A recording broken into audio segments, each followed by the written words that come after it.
Assalamualaikum warahmatullahi wabarakatuh. Perkenalkan, nama saya Muhammad Al Firdaus. Saya akan mempresentasikan makalah dari tafsir psikologi. Tafsir psikologi dan materinya adalah manusia dalam Al-Quran, Al-Bashar, Al-Ins, dan Al-Insan. Manusia dalam pandangan Islam. Dalam agama Islam, segala sesuatunya telah diatur dengan baik dan digambarkan dalam kitab suci Al-Quran. Tidak luput olehnya bagaimana proses pembentukan manusia yang juga digambarkan sejelas-jelasnya. Dalam Al-Quran juga dipadukan sebagai hasil penelitian ilmiah menemukan titik temu mengenai asal-usul manusia. Manusia dikaruniakan oleh Allah akal untuk berpikir. Dengan akal, manusia mampu membedakan antara yang hak atau yang benar dan yang batil atau yang salah. Dengan akal pula, manusia mampu merenungkan dan mengamalkan sesuatu yang benar tersebut. Dengan karunia akal, manusia diharapkan dapat memilah dan memilih nilai-nilai kebenaran dan kebaikan.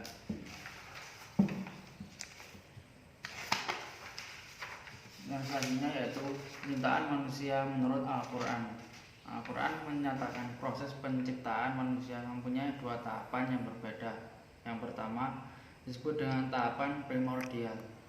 Manusia pertama yaitu Adam, diciptakan dari yaitu tanah, al-turab tanah atau debu, min sal tanah liat, min haiman musnun tanah lumpur hitam yang busuk yang dibentuk Allah dengan seindah-indahnya.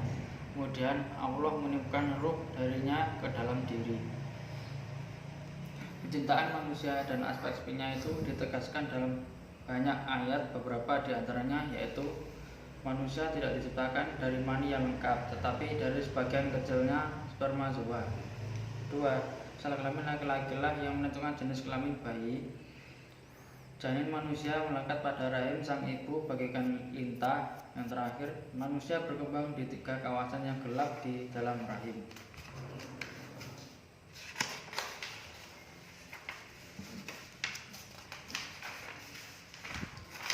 Yang selanjutnya yaitu Al-Bashar. Kata Al-Bashar yang terdiri dari huruf ba, shin, dan ro, yang arti dari dasarnya adalah tampaknya sesuatu yang baik dan indah. Kata Bashar juga berarti menggembirakan, menguliti atau memperhatikan dan mengurus sesuatu. Al-Raghib Al-Ashafani dan juga mengatakan bahwa Bashar berarti al-jilid. Manusia disebut Bashar karena kulitnya terlihat jelas, berbeda dengan binatang. Kulitnya tidak tampak karena tertutup oleh bulu. Dengan demikian, manusia yang sudah jelas diakui keberadaannya itulah yang disebut Bashar bintu Syafi. Menyatakan bahwa Bashar adalah manusia yang sudah diakui keberadaannya manusia dewasa. Namun kedewasaan secara jasmani, fisiologis, dan biologis tanpa kedewasaan rohani atau psikis. Pernyataan ini didasarkan pada penelusuran ayat tentang Bashar dalam susunan redaksi tarkib yang menggunakan kata mislu yang berarti seperti dari Quran surat Al-Kahfi ayat 110. Katakanlah sesungguhnya aku ini hanya seorang manusia seperti kamu yang diwahyukan kepadaku. Bashar dalam ayat seperti ini menurut Bintu Syati adalah manusia anak turunan Adam, makhluk fisik yang suka makan dan jalan-jalan ke pasar. Aspek fisik itulah yang membuat pengertian Bashar mencakup anak turunan Adam keseluruhan. Berbeda dengan Bintu Syati, H.A. Amuin saling menuturkan dalam Al-Quran ditemukan 32 kali kata Bashar adalah manusia dewasa secara fisik dan psikis, biologis, dan kejiwaan, sehingga dia mampu bertanggung jawab, sanggup diberikan beban keagamaan, bahkan mampu menjalankan tugas khalifah. Yang selanjutnya adalah Al-Ins atau Al-Insan. Kata Al-Insan berakar kata dari ins, segala sesuatu yang berlawanan dengan cara liar, tidak biadab, tidak liar, jinak, dinamis, harmonis, dan bersahabat. Kata al-ins biasanya berdampingan dengan kata al-jin, manusia, al-ins, makhluk yang nampak secara fisik ini, sedangkan jin, makhluk yang tidak nampak atau metafisik. Metafisik di sini identik dengan liar atau bebas, karena jin tidak mengenal ruang dan waktu. Dengan sifat kemanusiaan itu, manusia berbeda dengan jenis makhluk lain yang metafisis, yang asing, yang tidak berkembang biak dan tidak hidup seperti manusia biasa. Dalam Al-Quran kata ins terulang 10 kali, 12 ayat diantaranya berdampingan dengan kata jin. Jin adalah jenis makhluk bukan manusia yang hidup di alam antah berantah dan alam yang terindra.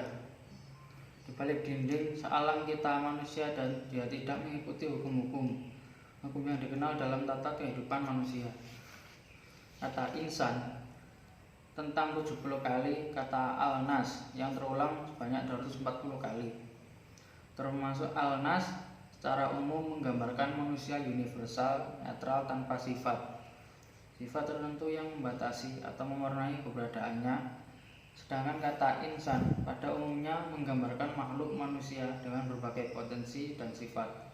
Makna-makna dari akar kata di atas paling tidak memberikan gambaran sepintas tentang potensi atau sifat makhluk tersebut, yakni ia memiliki sifat lupa, kemampuan bergerak yang melahirkan dinamika. Ia juga adalah makhluk yang selalu atau sewajarnya melahirkan rasa senang, harmonis, dan kebahagiaan kepada pihak-pihak yang lain. Berbeda dengan kata al-nas, term insan yang secara umum menggambarkan manusia yang memiliki potensi atau sifat yang beragam, baik sifat positif maupun negatif. Perhatikan firman Allah Quran surat Al-Alaq ayat berikut yang berbunyi, artinya yang mengajar manusia dengan perantara kalam, mengajarkan kepada manusia apa yang tidak diketahuinya. Ketahuilah sesungguhnya manusia benar-benar melampaui batas. Pada ayat 4-5 Quran surat Al-Alaq di atas, Allah SWT menegaskan tentang pemberian ilmu melalui kolam tulisan. Ini merupakan salah satu anugerah terbesar, karena dengan tulisan satu generasi terdahulu dapat mentransfer ilmu dan pengalamannya kepada suatu generasi yang akan datang kemudian. Sebagai penerima ilmu, manusia al-insan ini memiliki potensi dan sifat positif. Sedangkan ayat Quran surat Al-Alaq ayat 6 tersebut menandakan bahwa manusia juga memiliki potensi atau sifat negatif, yaitu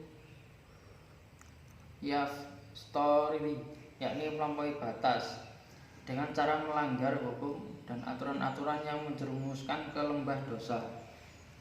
Dari uraian di atas dapat ditarik beberapa kesimpulan penting, antara lain manusia adalah ciptaan Tuhan yang berinduk dari Adam.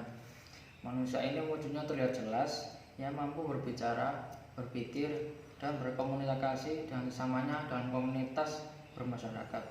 Asal kejadian Adam berbeda dengan asal kejadian manusia secara keseluruhan.